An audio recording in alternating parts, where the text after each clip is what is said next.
I shot back that if they really cared about fairness and family, they wouldn't have left me behind in the first place. They wouldn't have picked favorites, and they certainly wouldn't be trying to guilt trip me into giving away something that was rightfully mine. Alex, on the other hand, looked stunned, almost as if she was realizing for the first time that our parents were using her to deflect attention. But in true Alex fashion, she quickly reverted to her bratty self, accusing me of being selfish and ungrateful. She couldn't understand that this wasn't just about the money. It was about all the times I'd been overlooked, disregarded, and treated as an afterthought. I stood firm, telling her that she'd had enough handed to her on a silver platter her entire life, and it was time she learned that she wasn't entitled to everything just because she wanted it. I reiterated that this was my gift, not hers, and no amount of whining or threats would change that. My mother's face twisted in anger, and she started yelling that if I couldn't be part of the family, then I could leave. She accused me of tearing the family apart, as if I was the one who had created this entire mess. I told her that I wasn't the one who had made our family so toxic. I was just finally done pretending like everything was fine. In that heated moment, it became clear that my relationship with my family had been hanging by a thread for years, and now it was snapping. They weren't interested in hearing me out or treating me as an equal. They just wanted to keep up appearances and maintain control. But I was done playing along. I stormed out of the room, leaving them all standing there stunned. I knew that things would never be the same, but honestly, that was fine by me. I had my own plans, and I wasn't about to let them drag me back into their manipulative games. I had my check, my dignity, and for once, I felt like I was in control of my own life. Of all, thank you so much for all your responses. I didn't expect this post to blow up like it did, and I've read every comment, even the harsh ones. I really appreciate all the perspectives, and it's been eye-opening to see that so many of you think my suspicions aren't just me overreacting. A lot of you suggested having a serious conversation with my parents about my so-called aunt to get to the bottom of it, and I tried to do that yesterday. I went downstairs when everyone was gathered in the living room and said that we needed to talk. My parents didn't even look up at me, but Alex was quick to roll her eyes. I ignored her and asked my parents straight up who the woman was. My mom's face went white, and my dad immediately started talking over me, saying that I was obsessed and needed to let it go. I pointed out that their reactions were exactly why I couldn't let it go, but my dad just got louder, telling me that if I didn't drop it, there would be consequences. I didn't push any further because I could tell they were done listening, but I think it's pretty clear now that there's something going on, even if they won't admit it. After that conversation, Alex cornered me in my room again and told me that I was stupid for stirring the pot, and that if I wasn't careful, I was going to get thrown out for real. She said she was only trying to help me out, and that I was being too stubborn for my own good.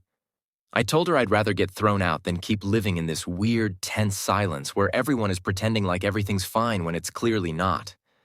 I've been looking up ways to open my own bank account so that I can cash the check without my parents knowing, but I haven't gone through with it yet because I don't know if that's the right move. Some of you suggested I talk to a lawyer, and I'm seriously considering it because I feel like I'm out of my depth here. I'm also worried that if I cash the check, my parents might try to find some way to take the money or retaliate against me. I'm still really conflicted about everything. On one hand, I know that not splitting the money with Alex is making things worse between us, but on the other hand, it feels like the principle of the thing is bigger than the money itself. I don't know if that makes any sense, but that's where my head's at. I'm going to try and keep my distance from my family for now and figure out my next steps, but it's been really rough, and I just want all of this to be over. Thanks again to everyone who took the time to respond and offer advice. I'll update again if anything changes, but for now, I'm just trying to get through each day without losing my mind. My decision will upset them, but honestly, I don't care anymore. I'm tired of bending over backward to try and keep the peace in this family when they've never done the same for me. I know leaving is going to cause a lot of drama, but I'd rather deal with that than stay here feeling like a prisoner in my own home. I've also decided to take the advice many of you gave and open a new bank account in my own name so I can deposit the check safely. I'll be doing that first thing tomorrow. I don't want to risk my parents finding the check again or somehow trying to cash it themselves. I'm going to keep it hidden until then and make sure they don't get anywhere near it. I've also looked into getting some legal advice just in case they try anything funny, especially since my parents have already threatened to kick me out over it. As for my aunt, I haven't had any contact with her since that day, but I'm planning to reach out once I'm settled in at my friend's house. I'm hoping she can shed some light on whatever it is my parents are hiding. I don't want to force her into talking if she's not comfortable, but I feel like she's my best shot at finding out the truth. If she really is my mom's sister, then I deserve to know, and I think she might want me to know as well, given the way she showed up out of nowhere to support me. To everyone who's been asking if I'm okay, I am. I'm upset, frustrated, and tired, but I'm okay. I'm doing what I need to do to protect myself and my future, and that's what matters. I know things are going to be tough for a while, but I've dealt with worse, and I'm ready to move on from all this toxicity. Thank you again to everyone who took the time to comment, message, or just read my story. Your support has meant more to me than I can say, and it's helped me feel less alone in all of this. I'm hoping my next update will be from a much better place, both physically and mentally. For now, I'm just focused on getting out of this house and starting fresh. I'll keep you all posted if anything major happens, but until then, take care, and thanks for being here for me. Ignore me, so I figured I was free to leave without any farewells. My mother looked taken aback but didn't say much in response. She just stood there with a mix of surprise and something I couldn't quite read. Guilt, maybe? I was ready to just walk out and get away from the suffocating atmosphere. But my father, who had been quiet through the whole ordeal, finally spoke up.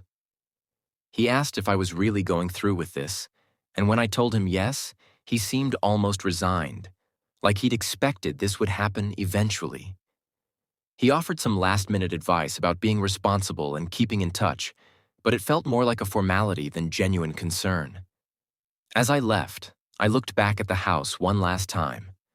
It was a strange feeling. Part of me was relieved, and another part was sad.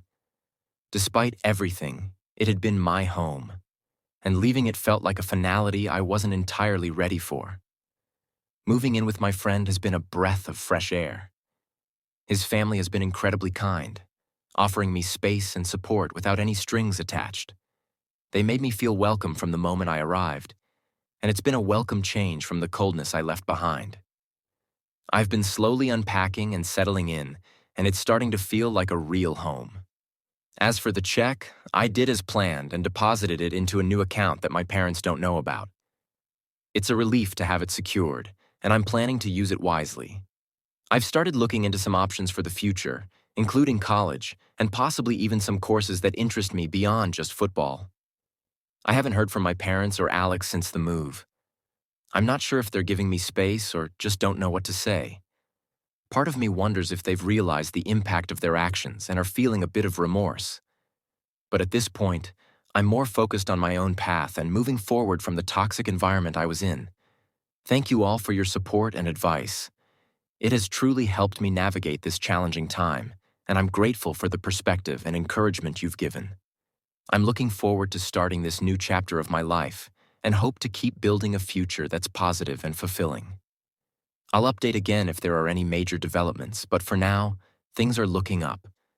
Revealed that she is indeed my mother's estranged sister.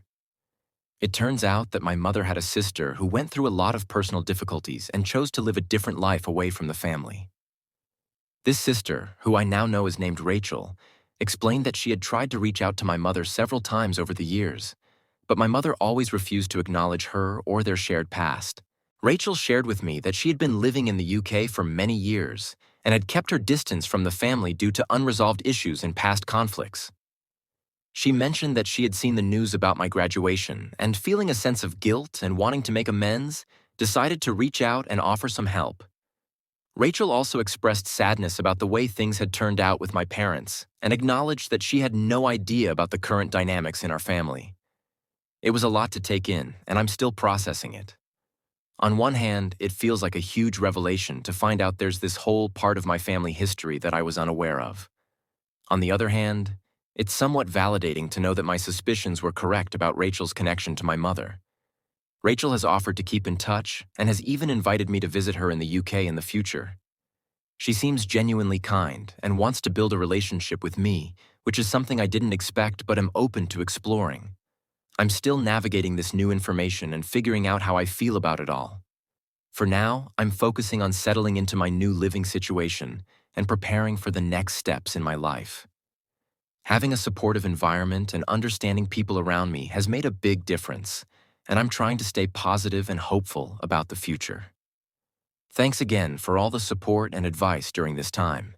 It's been incredibly helpful to hear different perspectives and to know that others have been through similar situations. I'll keep you updated as things continue to unfold. Processing everything she's told me, and it's a lot to take in. The fact that Rachel is actually my biological mother and that my parents adopted us under those circumstances is shocking. It explains so much about the dynamics in my family, and it also makes a lot of sense why there has always been so much tension and resentment. Rachel's story adds another layer to the complexity of my family situation. It's clear now that my parents' behavior towards us wasn't just about favoritism or their own issues. It was influenced by this hidden history. Knowing that we were adopted under these conditions puts a different perspective on things, and it also sheds light on why my parents have acted the way they have. I'm trying to process my feelings about Rachel's revelation. On one hand, it's comforting to know there's someone out there who genuinely cares about us and wants to connect. On the other hand, it's overwhelming to realize that our family history is much more complicated than I ever imagined. Rachel has expressed a strong desire to reconnect and be part of our lives. She wants to make up for lost time and be involved in our future, which is both heartwarming and intimidating. I'm still unsure about how I feel about this sudden change and what it means for my relationship with my adoptive parents. For now, I'm taking things one step at a time. I'm focusing on adjusting to my new living situation and preparing for college. I'm open to exploring this new relationship with Rachel, but I also want to take it slow and make sure I'm emotionally ready for it. Thanks again for all your support and understanding during this tumultuous time. It's been invaluable to have a space to share my thoughts and get perspective. I'll keep you updated as I continue to navigate these changes in my life. Building a relationship with us, and possibly revealing the truth later, Rachel realized after meeting me and seeing how I was treated by my family that allowing my mother to adopt her children was a mistake. It became clear to her that my mother was only interested in raising her daughter, Alex, and had never truly accepted me. Feeling responsible for this, Rachel reached out to me, believing it was her duty to tell me the truth since no one else would. Several hours have passed since then, and I'm still struggling to come to terms with it. I don't even know how to process this new information, and I haven't shared it with anyone, not even my friend I'm staying with. Writing this out helps me articulate my feelings, but I still feel lost and confused. I haven't responded to Rachel's message yet, though she knows I've seen it. This revelation explains a lot, but I'm overwhelmed and unsure of how to move forward. I'm hoping the advice from this community will offer some guidance. Update 3. It's been 2 weeks since I received the message from Rachel, who introduced herself as my biological mother. I'm still grappling with what to call her. Aunt doesn't seem right anymore, and mother feels strange given my upbringing. Despite everything, Rachel has shown more care and understanding than the woman who raised me. I took my time to respond to Rachel's message, needing space to process everything. I texted Rachel back just 3 days ago, telling her that there's a lot to discuss and that I'd prefer to meet in person. I'm open to having a relationship with her. After all, I've already lost the family I thought I had, so giving her a chance seems worth it. She made mistakes when she was young, but I can't hold that against her. I haven't told Alex about any of this yet because I don't think it's my place to reveal it. I believe it's up to our mother to explain the truth to her, though I'm not sure how or when that will happen. What I do know is that I'll be meeting with Rachel in a few days to start working on our relationship. She's back for good, and I'm actually looking forward to it. I just hope it goes well. Keeping my fingers crossed.